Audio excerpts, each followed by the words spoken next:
Ezekiel chapter 38. The word of the Lord came to me, Son of man, set your face against Gog, of the land of Magog, the chief prince of Meshach and Tubal. Prophesy against him and say, This is what the sovereign Lord says. I am against you, Gog, chief prince of Meshach and Tubal. I will turn you around, put hooks in your jaws, and bring you out with your whole army, your horses, your horsemen fully armed, and a great horde with large and small shields, all of them brandishing their swords. Persia, Cush, and Put will be with them, all with shields and helmets. Also Gomer with all its troops, and Beth Togarmah from the far north with all its troops, the many nations with you. Get ready, be prepared, you and all the hordes gathered about you, and take command of them. After many days you will be called to arms. In future years you will invade a land that has recovered from war, whose people were gathered from many nations to the mountains of Israel, which had long been desolate. They had been brought out from the nations, and now all of them live in safety. You and all your troops, and the many nations with you, will go up, advancing like a storm. You will be like a cloud covering the land. This is what the sovereign Lord says. On that day, thoughts will come into your mind, and you will devise an evil scheme. You will say, I will invade a land of unwalled villages. I will attack a peaceful and unsuspecting people, all of them living without walls and without gates and bars. I will plunder and loot and turn my hand against the resettled ruins and the people gathered from the nations, rich in livestock and goods, living at the center of the land. Sheba and Dedan and the merchants of Tarshish and all her villages will say to you, Have you come to plunder? Have you gathered your hordes to loot, to carry off silver and gold, to take away livestock and goods, and to seize much plunder? Therefore, Son of man, prophesy and say to Gog, This is what the sovereign Lord says. In that day, when my people Israel are living in safety, will you not take notice of it? You will come from your place in the far north, you and many nations with you, all of them riding on horses, a great horde, a mighty army. You will advance against my people Israel, like a cloud that covers the land. In days to come, Gog, I will bring you against my land, so that the nations may know me when I am proved holy through you before their eyes. This is what the sovereign Lord says. You are the one I spoke of in former days by my servants, the prophets of Israel. At that time they prophesied for years that I would bring you against them. This is what will happen in that day. When Gog attacks the land of Israel, my hot anger will be aroused, declares the sovereign Lord. In my zeal and fiery wrath, I declare that at that time there shall be a great earthquake in the land of Israel. The fish in the sea, the birds in the sky, the beasts of the field, every creature that moves along the ground, and all the people on the face of the earth will tremble at my presence. The mountains will be overturned, the cliffs will crumble, and every wall will fall to the ground. I will summon a sword against Gog on all my mountains, declares the sovereign Lord. Every man's sword will be against his brother. I will execute judgment on him with plague and bloodshed. I will pour down torrents of rain, hailstones, and burning sulfur on him, and on his troops, and on the many nations with him. And so I will show my greatness and my holiness, and I will make myself known in the sight of many nations. Then they will know that I am the Lord. Ezekiel chapter 39. Son of man, prophesy against Gog, and say, This is what the sovereign Lord says. I am against you, Gog, chief prince of Meshach and Tubal. I will turn you around and drag you along. I will bring you from the far north and send you against the mountains of Israel.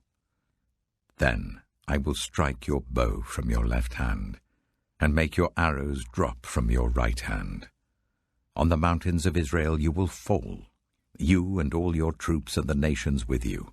I will give you as food to all kinds of carrion birds and to the wild animals. You will fall in the open field, for I have spoken, declares the sovereign Lord. I will send fire on Magog and on those who live in safety in the coastlands, and they will know that I am the Lord. I will make known my holy name among my people Israel.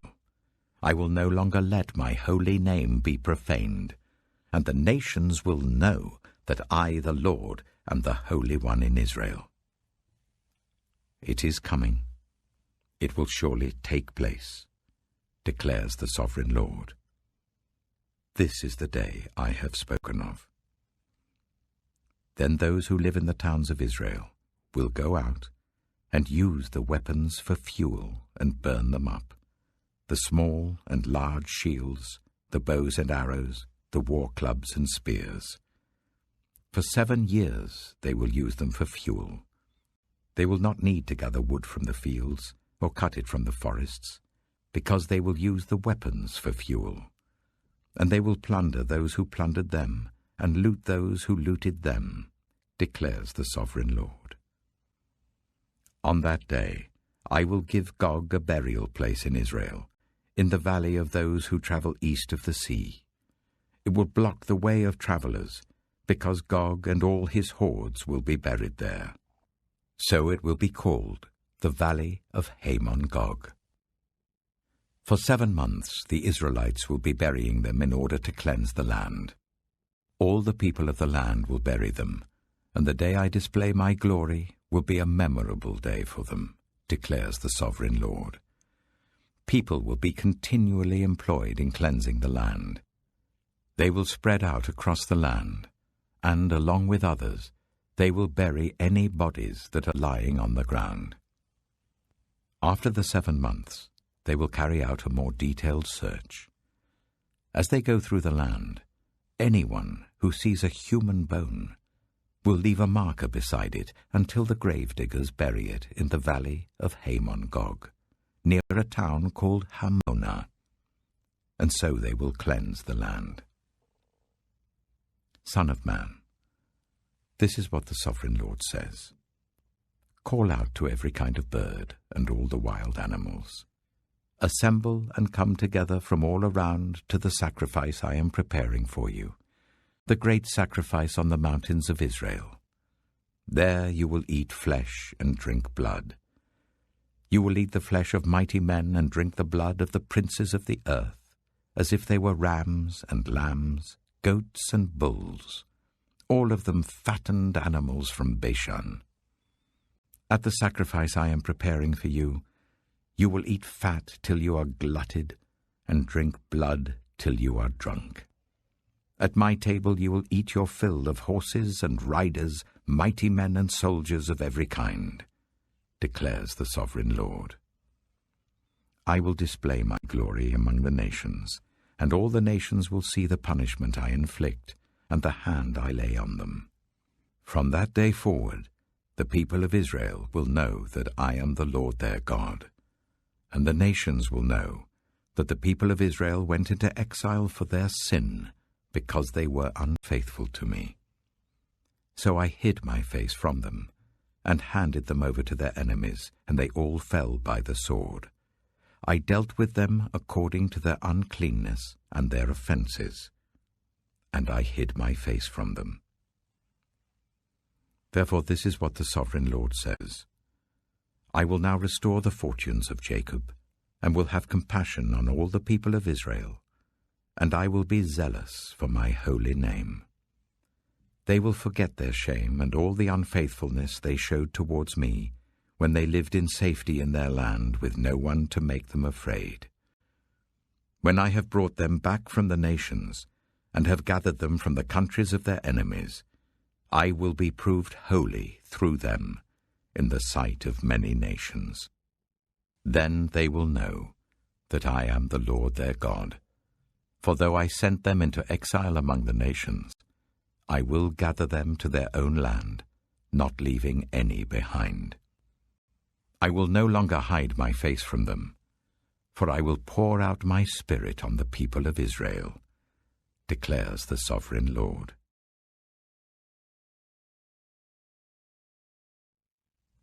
Ezekiel chapter 40. In the 25th year of our exile, at the beginning of the year, on the 10th of the month, in the 14th year after the fall of the city, on that very day, the hand of the Lord was on me, and he took me there. In visions of God, he took me to the land of Israel, and set me on a very high mountain, on whose south side were some buildings that looked like a city. He took me there, and I saw a man whose appearance was like bronze.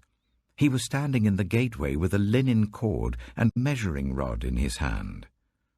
The man said to me, "Son of man, look carefully and listen closely and pay attention to everything I am going to show you, for that is why you have been brought here.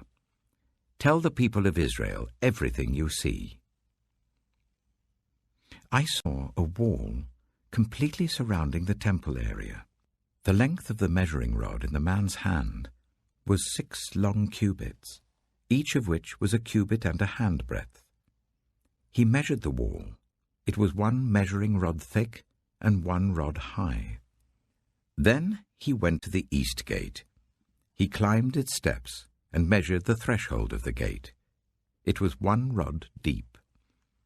The alcoves for the guards were 1 rod long and 1 rod wide, and the projecting walls between the alcoves were 5 cubits thick, and the threshold of the gate next to the portico facing the temple was 1 rod deep.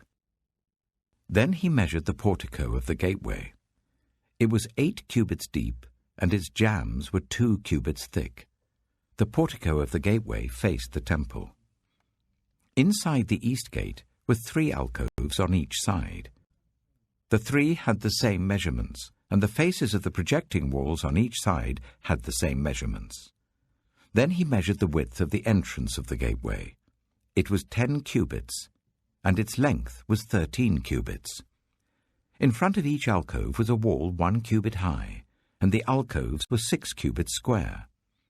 Then he measured the gateway from the top of the rear wall of one alcove to the top of the opposite one. The distance was 25 cubits from one parapet opening to the opposite one. He measured along the faces of the projecting walls all around the inside of the gateway 60 cubits. The measurement was up to the portico facing the courtyard. The distance from the entrance of the gateway to the far end of its portico was 50 cubits. The alcoves and the projecting walls inside the gateway were surmounted by narrow parapet openings all round, as was the portico. The openings all round faced inward. The faces of the projecting walls were decorated with palm trees. Then he brought me into the outer court. There I saw some rooms and a pavement that had been constructed all round the court. There were 30 rooms along the pavement. It abutted the sides of the gateways, and was as wide as they were long. This was the lower pavement. Then he measured the distance from the inside of the lower gateway to the outside of the inner court. It was 100 cubits on the east side as well as on the north. Then he measured the length and width of the north gate leading into the outer court. Its alcoves, 3 on each side, its projecting walls, and its portico had the same measurements as those of the first gateway. It was 50 cubits long and 25 cubits wide. Its openings, its portico and its palm tree decorations had the same measurements as those of the gate facing east. 7 steps led up to it, with its portico opposite them. There was a gate to the inner court facing the north gate, just as there was on the east. He measured from one gate to the opposite one. It was 100 cubits. Then he led me to the south side, and I saw the south gate. He measured its jambs and its portico, and they had the same measurements as the others. The gateway and its portico had narrow openings all round, like the openings of the others. It was 50 cubits long and 25 cubits wide. 7 steps led up to it, with its portico opposite them. It had palm tree decorations on the faces of the projecting walls on each side. The inner courts also had a gate facing south, and he measured from this gate to the outer gate on the south side. It was 100 cubits. Then he brought me into the inner court, through the south gate, and he measured the south gate. It had the same measurements as the others. Its alcoves, its projecting walls, and its portico had the same measurements as the others. The gateway and its portico had openings all round. It was 50 cubits long and 25 cubits wide. The porticos of the gateways around the inner court were 25 cubits wide and 5 cubits deep. Its portico faced the outer court. Palm trees decorated its jambs, and 8 steps led up to it. Then he brought me to the inner court on the east side, and he measured the gateway. It had the same measurements as the others. Its alcoves, its projecting walls, and its portico had the same measurements as the others. The gateway and its portico had openings all round. It was 50 cubits long and 25 cubits wide. Its portico faced the outer court. Palm trees decorated the jambs on either side, and 8 steps led up to it. Then he brought me to the north gate and measured it. It had the same measurements as the others, as did its alcoves, its projecting walls, and its portico, and it had openings all round. It was 50 cubits long and 25 cubits wide. Its portico faced the outer court. Palm trees decorated the jambs on either side, and 8 steps led up to it. A room with a doorway was by the portico in each of the inner gateways, where the burnt offerings were washed. In the portico of the gateway were 2 tables on each side, on which the burnt offerings, sin offerings, and guilt offerings were slaughtered. By the outside wall of the portico of the gateway, near the steps at the entrance of the north gateway, were 2 tables, and on the other side of the steps were 2 tables. So there were 4 tables on one side of the gateway and 4 on the other, 8 tables in all, on which the sacrifices were slaughtered. There were also 4 tables of dressed stone for the burnt offerings, each 1.5 cubits long, 1.5 cubits wide, and 1 cubit high. On them were placed the utensils for slaughtering the burnt offerings and the other sacrifices, and double-pronged hooks, each 1 handbreadth long, were attached to the wall all round. The tables were for the flesh of the offerings. Outside the inner gate, within the inner court, were 2 rooms, one at the side of the north gate facing south, and another at the side of the south gate and facing north. He said to me, "The room facing south is for the priests who guard the temple, and the room facing north is for the priests who guard the altar. These are the sons of Zadok, who are the only Levites who may draw near to the Lord to minister before him." Then he measured the court. It was square, 100 cubits long and 100 cubits wide, and the altar was in front of the temple. He brought me to the portico of the temple and measured the jambs of the portico. They were 5 cubits wide on either side. The width of the entrance was 14 cubits, and its projecting walls were 3 cubits wide on either side. The portico was 20 cubits wide and 12 cubits from front to back. It was reached by a flight of stairs, and there were pillars on each side of the jambs.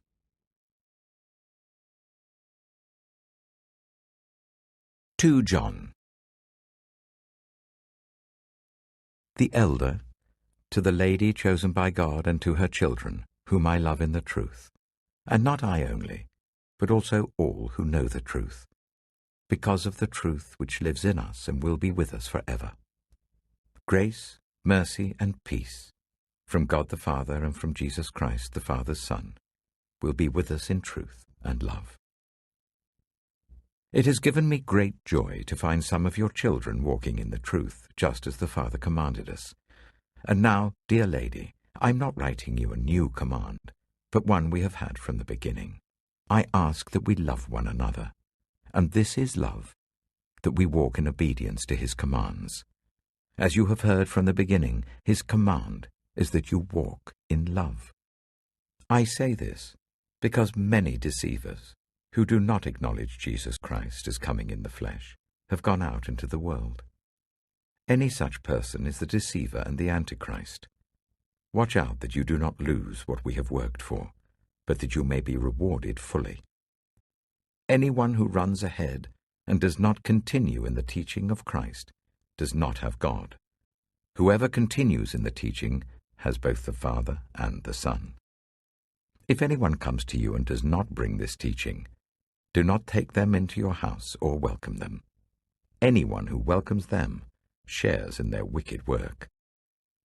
I have much to write to you, but I do not want to use paper and ink. Instead, I hope to visit you and talk with you face to face, so that our joy may be complete. The children of your sister, who is chosen by God, send their greetings.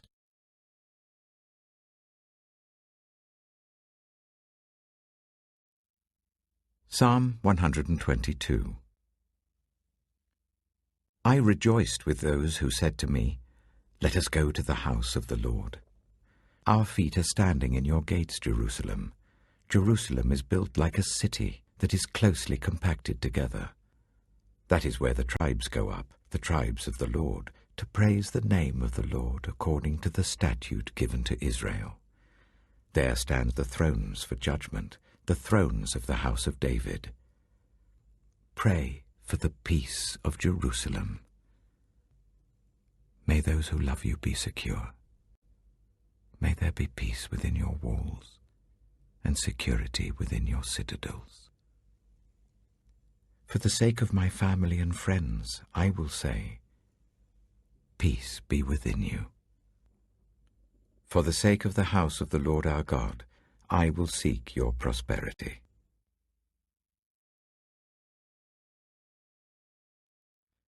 Proverbs chapter 9. Wisdom has built her house. She has set up its 7 pillars. She has prepared her meat and mixed her wine. She has also set her table. She has sent out her servants, and she calls from the highest point of the city. Let all who are simple come to my house. To those who have no sense, she says, "Come, eat my food and drink the wine I've mixed. Leave your simple ways and you will live. Walk in the way of insight." Whoever corrects a mocker invites insults. Whoever rebukes the wicked incurs abuse. Do not rebuke mockers, or they will hate you. Rebuke the wise, and they will love you. Instruct the wise, and they will be wiser still. Teach the righteous, and they will add to their learning. The fear of the Lord is the beginning of wisdom, and knowledge of the Holy One is understanding. For through wisdom your days will be many, and years will be added to your life. If you are wise, your wisdom will reward you. If you are a mocker, you alone will suffer. Folly is an unruly woman. She is simple and knows nothing. She sits at the door of her house, on a seat at the highest point of the city, calling out to those who pass by, who go straight on their way. Let all who are simple come to my house. To those who have no sense, she says, "Stolen water is sweet. Food eaten in secret is delicious." But little do they know that the dead are there, that her guests are deep in the realm of the dead.